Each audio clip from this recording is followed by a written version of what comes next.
The Word of God is alive and powerful, sharper than any two-edged sword, piercing even to the dividing asunder of the soul and spirit, and of the joints and the marrow, and is a critic of the thoughts and intents of the heart. All Scripture is God-breathed and is profitable for doctrine, for reproof, for correction, for instruction in righteousness, that the man of God might be mature, thoroughly equipped unto all good works. Study to show thyself approved unto God, a workman that needeth not to be ashamed, rightly dividing the word of truth. Luke 11:23, whoever is not with me is against me, and whoever does not gather with me scatters. Mark 9:23, all things are possible for the one who believes. Colossians 3:17, and whatsoever ye do in word or deed, do all in the name of the Lord Jesus, giving thanks to God and the Father by him. Matthew 24:30, and then shall appear the sign of the Son of Man in heaven, and they shall see the Son of Man coming in the clouds of heaven with power and great glory. Acts 1:11, ye men of Galilee, the angels talking to the disciples when Jesus was taken into heaven, why stand you here gazing into the heavens? This same Jesus shall come again in like manner as you have seen him go. Before we start our Bible study today, as usual, let us prepare ourselves for the study of the Word of God. So the next few moments will be devoted to silent prayer, the objective of which is to make sure that we are filled with the Holy Spirit as we approach the Word of God. So silent prayer gives you the privacy of the priesthood and makes the option of rebound possible if necessary. But for you unbeliever, the issue you're facing is not rebound, but by faith in Christ. Believe on the Lord Jesus Christ, and thou shalt be saved. Let us pray.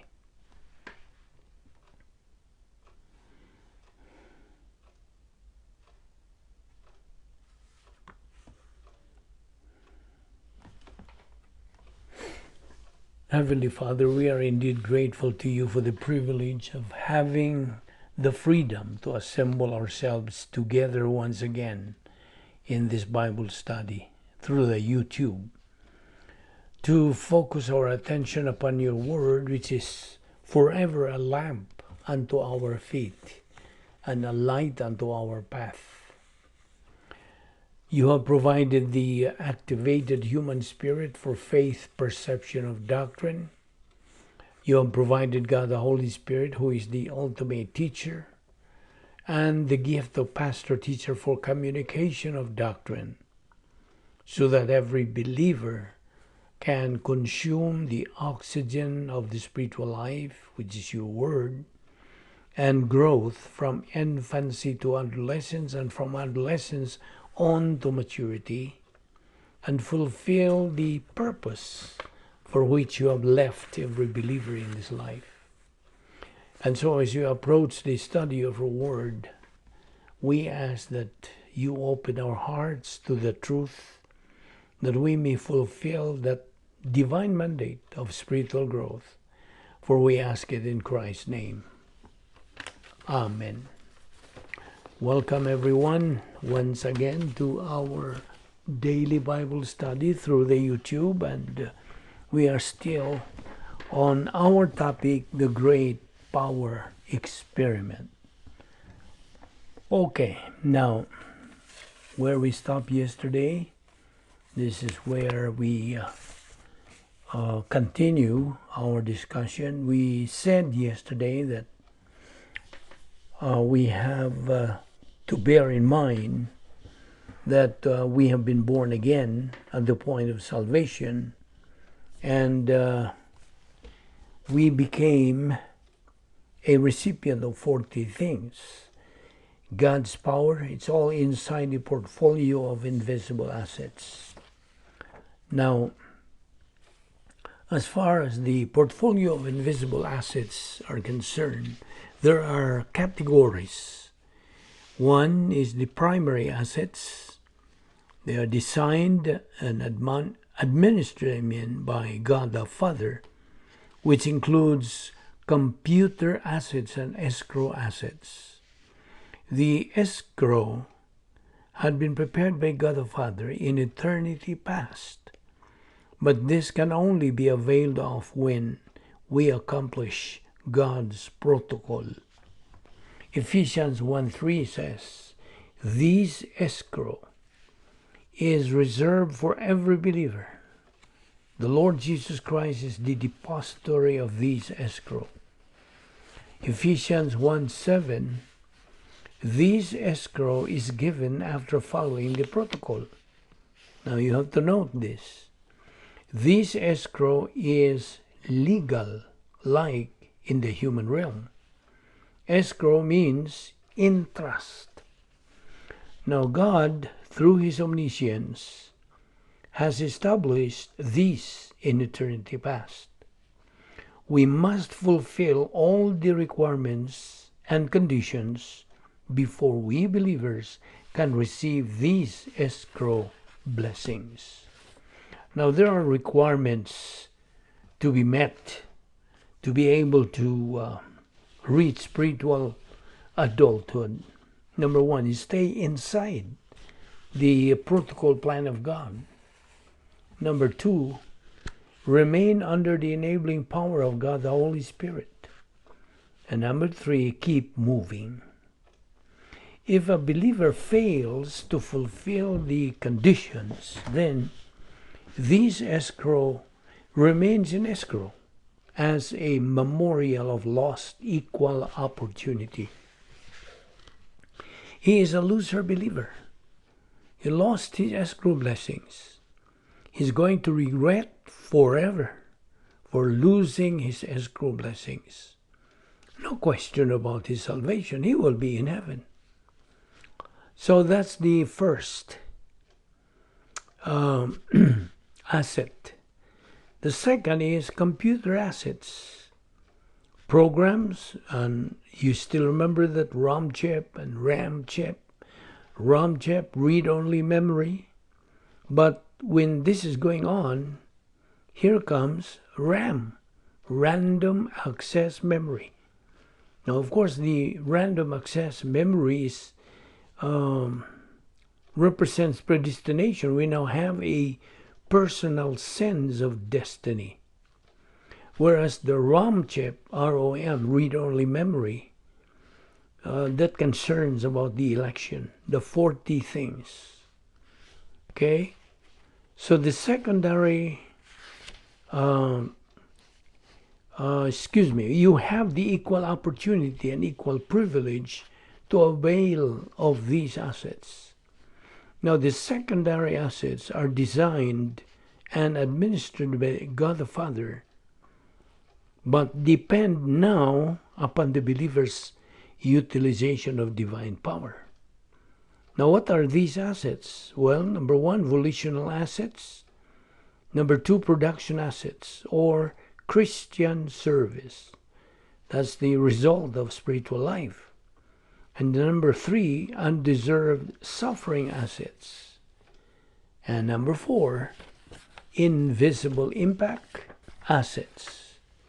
Now the third assets is what we call personnel assets. Now this concerns the spiritual gifts of believers. We call this as part of the invisible assets. Now, always remember the 3 R's that we have taken up: reception, retention, and recall. Now, of course, reception is the study and the learning and believing and applying Bible doctrine. That's reception of doctrine. And number two is the retention of doctrine, like retention of water. And then the third is recall of doctrine, metabolization, conversion of gnosis doctrine to epignosis, to remember Bible doctrine, and application of metabolized Bible doctrine to experience. I have a question. When will these assets be made available to us? Well, that's in Ephesians 1:19 to 20. Now, what is the exceeding greatness of all these assets? The great mighty power here means the great power experiment of the church age. This part that, of course, the correction there here is the pastor that God provided was made available to us when the Lord Jesus Christ sat at God the Father's right hand. During the hypostatic union, it was the Lord Jesus Christ who used this power. Okay, let me repeat that for clarification. This power that we are talking about, that God provided, was made available to us when our Lord Jesus Christ sat at God the Father's right hand.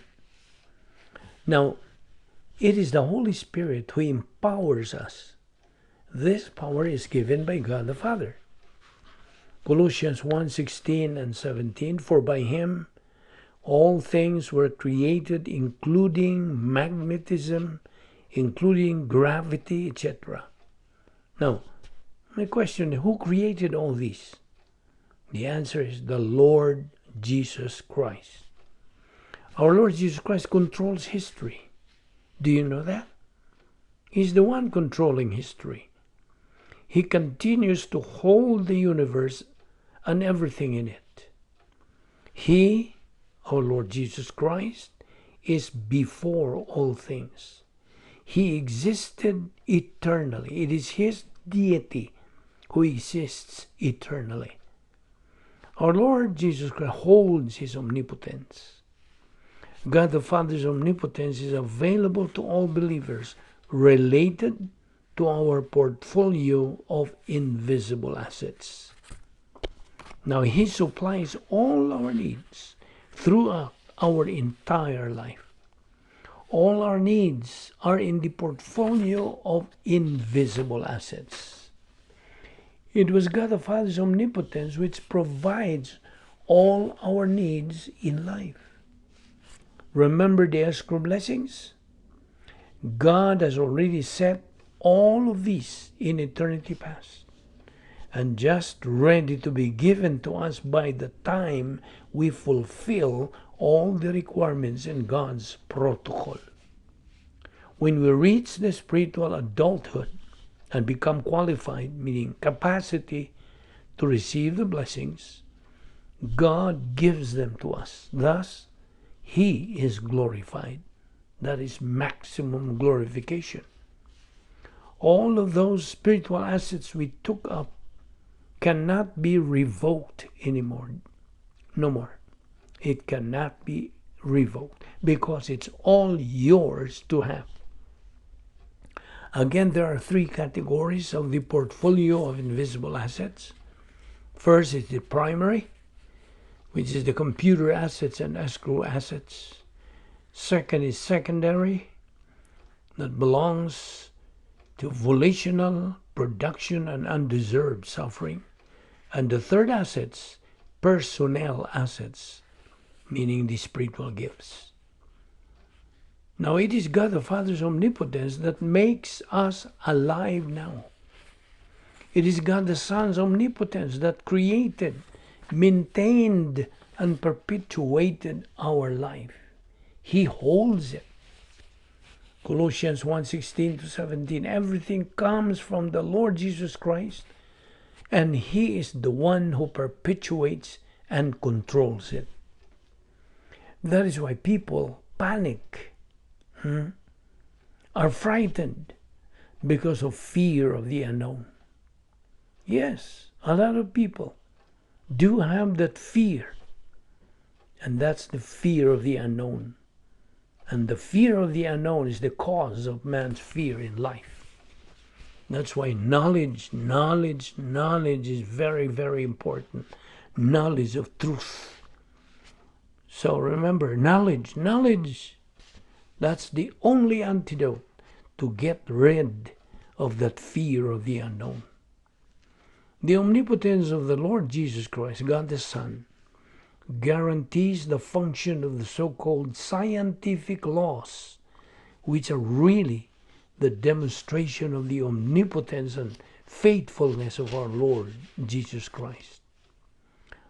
Now, why does the sun rise and set? That's my question. Where? Why? Why does the sun rise and set? It's because of the Lord Jesus Christ's omnipotence. God, the Holy Spirit's omnipotence, is the one who empowers us believers to live the spiritual life inside God's protocol plan. What again is protocol? It is the right thing done in the right way. God, the Holy Spirit's power, is part of the invisible assets. Let us remember that it is God, the Holy Spirit, who takes a believer inside the operational divine dynasphere and in union with the Lord Jesus Christ, and he experiences God's power. Remember, every person who believes in the Lord Jesus Christ is forgiven of his sins. He is considered sinless. John 7:37-39, the Lord Jesus Christ cried out, "If anyone is thirsty, let him come to me and drink the rivers of living water." Now bear in mind that as believers in the Lord Jesus Christ, we are now considered children of God. We have tremendous and awesome invisible assets, which include God's power through the enabling power of God, the Holy Spirit. God mandates every believer to grow up spiritually. 2 Peter 3:18. Christ said, "Let him who is thirsty come to me." That means he is inviting anyone who is thirsty so he can experience salvation. You see, salvation can only be acquired by coming, believing in Christ. In John, in the book of John, Christ said, "If anyone is thirsty, let him come to me and drink the rivers of living water." That's the Holy Spirit's power, which can only occur inside the operational divine dynasphere. Ephesians 3:16 says, now of course this talks about inner man or inner being, spiritual. Okay? It depicts spiritual processes, meaning the spiritual life. Here is a principle. We believers can only experience God's power, spiritual things, inside the operational divine dynasphere and in nowhere else. So therefore, a believer who is outside the divine dynasphere will never experience God's power. And besides, everything that is outside of the divine dynasphere is cosmic. Inside the divine dynasphere, the life of the believer is meaningful, but outside of it is meaningless. The area of power, feeling of the Holy Spirit, is tantamount to the residence, function, and momentum inside the operational divine dynasphere. We should study God's word precept upon precept, line upon line. This is a study. a study to learn God's power and acquire it in our life as believers. Remember the three kinds of sanctification: positional, experiential, and ultimate. We believers are no longer citizens of this world. We are citizens of heaven.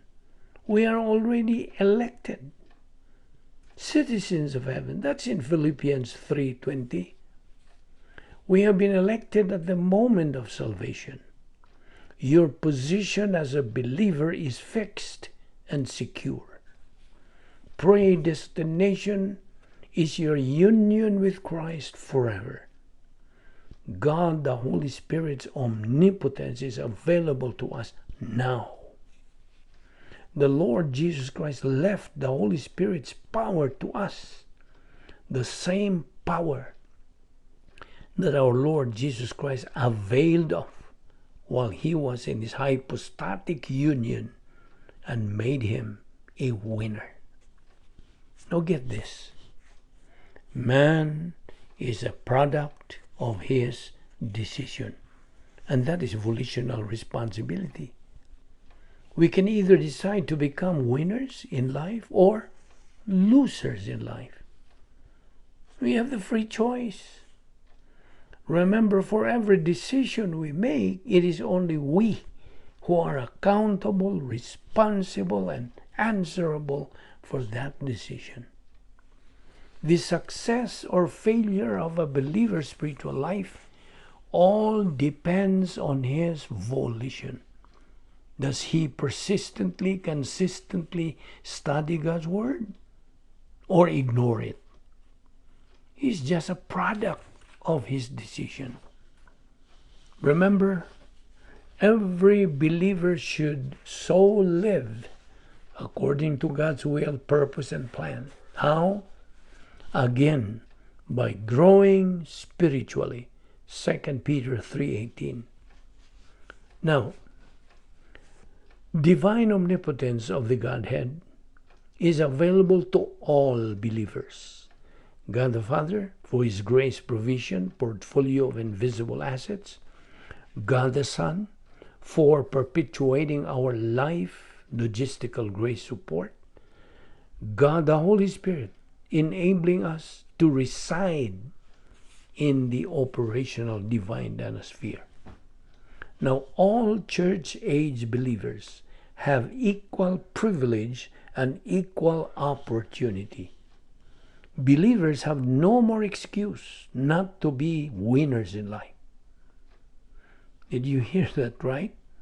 Believers have no more excuse not to be a winner in life. God's power is available to every believer in this particular age that we are in. Great power experiment also includes the source of God's power. God the Holy Spirit indwells every believer's body. His body is the temple of the Holy Spirit. But let us remember that the filling of the Holy Spirit is one thing. Indwelling of the Holy Spirit is another thing. John 14:23 and 2 John 9 says that God the Father lives in us. Questions. What is God the Father's purpose in dwelling us? The answer is first, it is related to the glorification of the protocol plan of God for the church age. Second, it is a guarantee of his personal ministry to you as a believer, both in time and in eternal future. What is God the Son's purpose in indwelling us?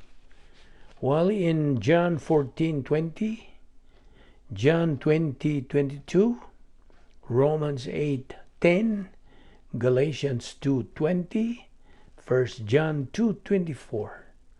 The answers are there.